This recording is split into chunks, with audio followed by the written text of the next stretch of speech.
মোৰ নাম পাহি, ডিষ্ট্ৰিক্ট মোৰ নলবাৰী, গাঁও মোৰ কুচি। তাৰ আগত কিবা এটা বহে নকওঁ মই খুলি। ভাবিছিলোঁ এই বছৰটোৰ প্ৰথম ভিডিঅ'টো মই মন্দিৰৰ পৰা আৰম্ভ কৰিম আৰু আজি ফাইনেলি মন্দিৰত যাই আছোঁ। ইমান ভাল লাগি আছে নহয় মনটো, আৰু গাড়ীক ৰখি আছোঁ। ফাইনেলি গাড়ী এখন পালোঁ, তাকো মানুহ দেখিছে একদম ভিৰ। আৰু জানেনে আপুনি, ভবামতে কিছুমান কথা হয়তো নহ'বও পাৰে, কিন্তু ভগৱানে যিটো বাট দেখুৱাই দিয়ে ন, ইমান ধুনীয়া হয় বাটটো।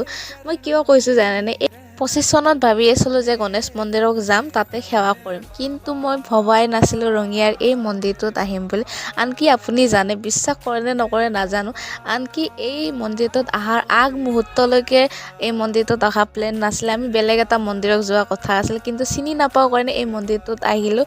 আৰু মই শুনিছোঁ নন্দীজীৰ কাণত ক'লে বোলে ডাইৰেক্ট শিৱ বাবাই শুনে, আৰু সঁচাকৈ এই কথাটো মই বিলিভ কৰোঁ। কাৰণ কিছুমান কথা মানুহক ক'ব নোৱাৰা কথাবোৰো ভগৱানৰ ওচৰত কৈছোঁ, আৰু তেওঁ সঁচাকৈ সফল কৰি দিছে জানেনে। আজিও এটা কথা কৈ আছোঁ, আশা কৰোঁ তেওঁ সফল কৰি দিব।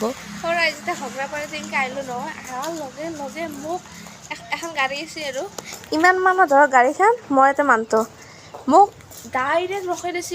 দিনতেতো অঙৰ আছে, আকৌ তাৰমানে এইটো নাভাবে নেকি বোলে সেই ছোৱালীজনী যদি কিবা এটা হৈ যায় হঠাৎ কি হৈ যাব।